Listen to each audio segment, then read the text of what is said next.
धन्यवाद दोस्तों आप सभी का। Thank you very much. उबल रहे हो ना? कितने लोग उबल रहे हैं? 100 डिग्री पानी हो जाता है ना, उसमें उबलने लगता है आदमी, ऐसे हो रहा है। लेकिन ये जो गर्मी है ना, वो गर्मी आपके एक्साइटमेंट, आपके भविष्य, आपकी होप, आपके पैसे, ये सब चीजों की गर्मी है। नहीं तो आप आधे घंटे बाद, इस प्रोग्राम खत्म होने के बाद इस हॉल में आके देख लेना, आपको महसूस नहीं होगी ये गर्मी। क्योंकि गर्मी क्या है, सुबह से क्रिएट की जा रही है। समझ में आ रहा है कि नहीं? मैं आगरा का रहने वाला हूं और इस बिजनेस में आज से 8.5 साल पहले आप ही की तरह मुझे भी प्रोग्राम देखने का मौका मिला था। मैं एक ऐसे परिवार से बिलोंग करता हूं जिस परिवार में मेरे से पहले कभी भी किसी ने हाई स्कूल पास नहीं किया था। मेरे से पहले कभी किसी को 10,000 रुपए इकट्ठे नहीं कमाए थे किसी ने, और मेरे से पहले कभी किसी का बैंक में खाता नहीं खोला गया था। क्योंकि पैसे नहीं आएंगे तो खाता खोला जाएगा क्या बैंक में? नहीं। गरीब परिवार से था। इतना गरीब परिवार था कि पढ़ाई करने के लिए हमारे यहां ट्रेडिशन नहीं था कि बच्चे पैदा होंगे और पढ़ेंगे। हमारे यहां ट्रेडिशन था बच्चे पैदा होंगे और काम करेंगे। मेरी बात समझ में आ रही है कि नहीं? और मेरी गलती क्या थी कि मैं 5वां बच्चा था अपने पिताजी का। 5वां मतलब 4 भाई हैं हम लोग और 1 बहन है, और सबसे छोटा हूं मैं। तो मैं जब पढ़ने जाना चालू किया, या मेरी उम्र थी जब पढ़ने की, तो मेरे पिताजी बुढ़ापे की तरफ जा रहे थे। और प्राइवेट नौकरी करते समय आप समझते हो किस तरीके की स्थितियां होती हैं, और कितने पैसे बचा पाता है वो बाप जो कि अपने बच्चों को पढ़ा पाएगा। मेरी बात समझ में आ रही है कि नहीं? ऐसी परिस्थितियां थी।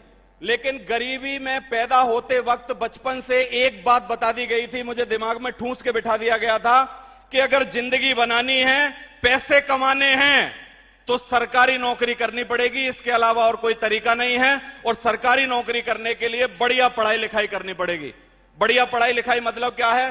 हाई स्कूल में फर्स्ट डिवीजन आया, intermediate first division, BCom first division, MCom first division, chartered accountant समझते हैं आप लोग? सीए फाइनल में ड्रॉप किया मैंने। अब मैं आप सोच रहे होगे पढ़ा कैसे, इतने पैसे कैसे आए कि पढ़ लिया? मेरा एक ही फंडा था, 9वीं क्लास में पढ़ूंगा तो 8वीं को ट्यूशन पढ़ाऊंगा, 10वीं में हूं तो 9वीं को पढ़ाऊंगा, 11वीं में हूं 10वीं को पढ़ाऊंगा, इंटर में हूं हाई स्कूल पढ़ाऊंगा, बीकॉम में हूं इंटर पढ़ाऊंगा। पढ़ा पढ़ा के पढ़ता था मैं। मेरी बात समझ में आ रही है कि नहीं? बचपन से सिर्फ एक चीज मैंने महसूस की थी अपने परिवार में, वो थी पैसे की कमी। और मैं इस पैसे की कमी को किसी भी कीमत पर खत्म करना चाहता था। मुझसे कुछ भी करवा लो। उस टाइम में इतना दीवाना था, इतना जुनूनी था, क्योंकि बचपन से मैंने अपने परिवार में एक चीज देखी थी, बहन की शादी होगी तो रिश्तेदारों से पैसे मांगे जाएंगे कि तुम 10,000 दे दो, तुम 5,000 दे दो, तुम इतने की मदद कर दो। रिश्तेदार सोच रहे होंगे कि साला लड़की क्या हमारे दम पे पैदा की थी क्या? मेरी बात समझ में आ रही है कि नहीं? इस तरीके की परिस्थितियां थी। क्या मेरे से आप लोग रिलेट करते हो? ऐसे परिवारों से हैं कुछ लोग यहां पर? है? मेरी जैसी पोजीशन है कि नहीं है? अब ये पोजीशन बदलने के लिए मुझे एक बात और समझ में आ गई थी बचपन में, कि देश को आजादी दिलाने के लिए गांधी पैदा हुए थे, और हजारों गांधी देश में पैदा होते रहेंगे, और देश आजाद होते रहेंगे कि नहीं? लेकिन परिवार को गरीबी से आजादी दिलाने के लिए कोई गांधी हमारे यहां पैदा नहीं होगा। साला हमको गांधी बनना पड़ेगा। मेरी बात समझ में आ रही है कि नहीं? हमको खुद को गांधी बनना पड़ेगा। और कोई ना कोई आदमी को हर परिवार में गांधी बनना पड़ता है। बात समझ में आ रही है? तो गांधी बनने का हमको डिसीजन लेना था, और मैंने डिसीजन लिया। प्लान देखने के बाद मुझे लगा कि मेरी जिंदगी बदल सकती है। वो दिन का दिन है और आज का दिन है। लगातार ना तो मैं कभी रुका हूं, ना माना हूं, ना किसी की मेरी बात समझ में आई है, और लगातार 8.5 साल से लगातार काम करता चला आ रहा हूं। परिस्थितियां खराब सबके साथ आती हैं कि नहीं? अपने साथ भी थी। लेकिन खराब परिस्थितियां निकल भी जाती हैं अगर आप मेहनत करते रहते हो। निकलती हैं कि नहीं निकलती हैं? क्योंकि हर रात के बाद सवेरा आता है। हर रात के बाद सवेरा आता है कि नहीं?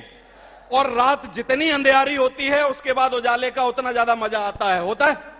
तो मैंने तो यही सीखा था। 8.5 साल लगातार पढ़ाई करने के बाद वो जो परिवार था, अभी उसकी कंडीशन समझो क्या है।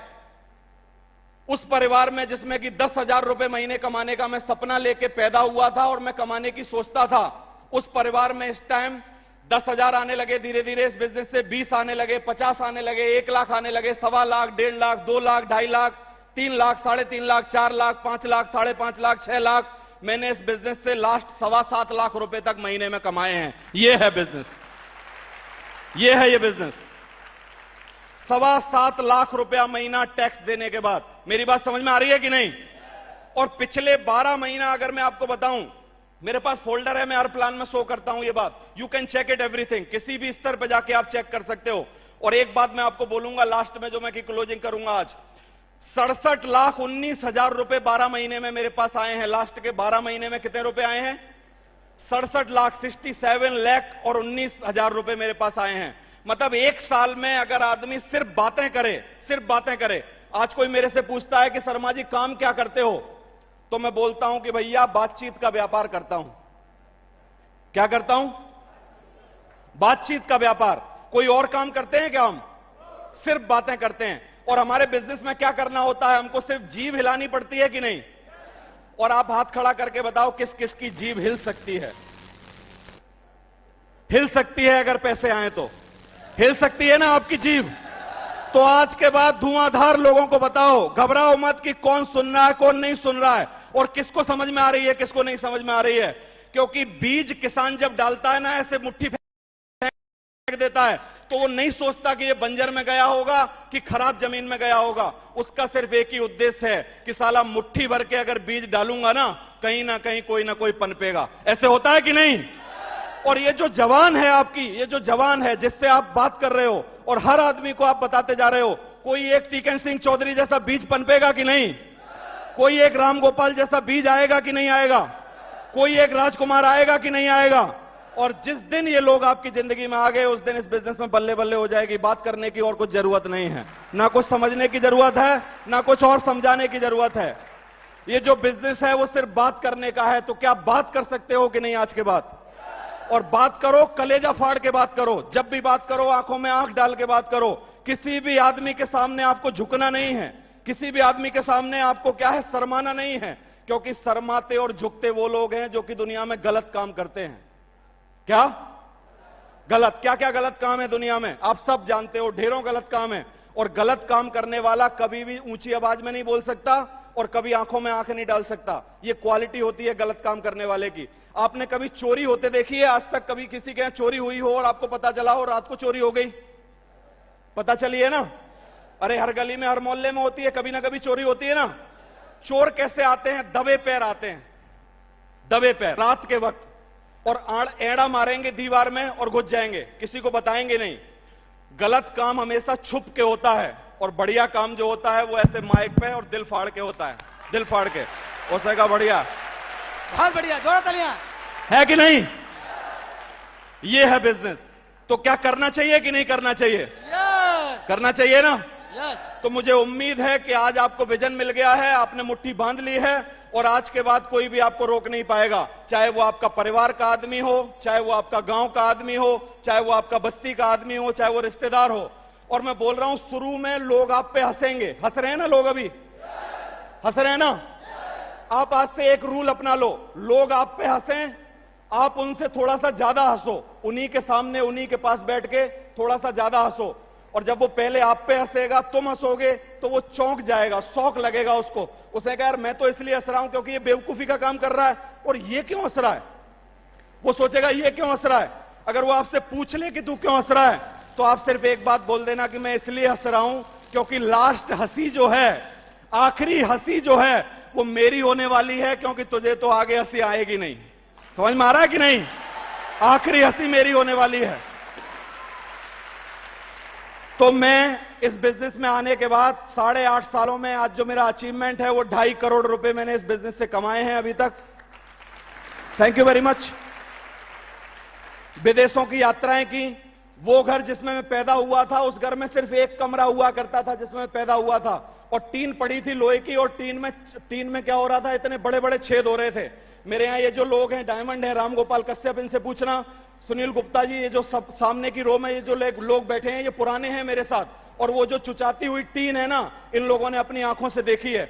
अब वो जो टीन है, वो टीन वाला मकान भी बहुत बढ़िया कर रखा है। और अभी जो प्रेजेंट टाइम में मैंने मकान बनाया है, उस मकान की इस टाइम कीमत 1.5 करोड़ रुपए से ज्यादा है। ये है ताकत इस बिजनेस की। एक स्कूटर हुआ करता था जब मैं इस बिजनेस में आया था, प्रिया स्कूटर। पढ़ाने वाला आदमी, छोटा सा आदमी जो टीचर होगा, वो क्या खरीद पाएगा? एक प्रिया स्कूटर 3 गियर का चलाता था मैं। लेकिन आज बाहर खड़ी है 10 लाख रुपए की गाड़ी, होंडा सिटी। ये है ताकत इस बिजनेस की। तो अभी और कुछ बताने की जरूरत नहीं है। लास्ट में सिर्फ मैं एक चीज बता देता हूं। प्लान देते हो आप सारे लोग, या आज के बाद भी दोगे? क्योंकि एक ही ऐसी चीज है जो कि नए लोगों को आपसे मिलवाएगी, वो है प्लान। क्या है वो?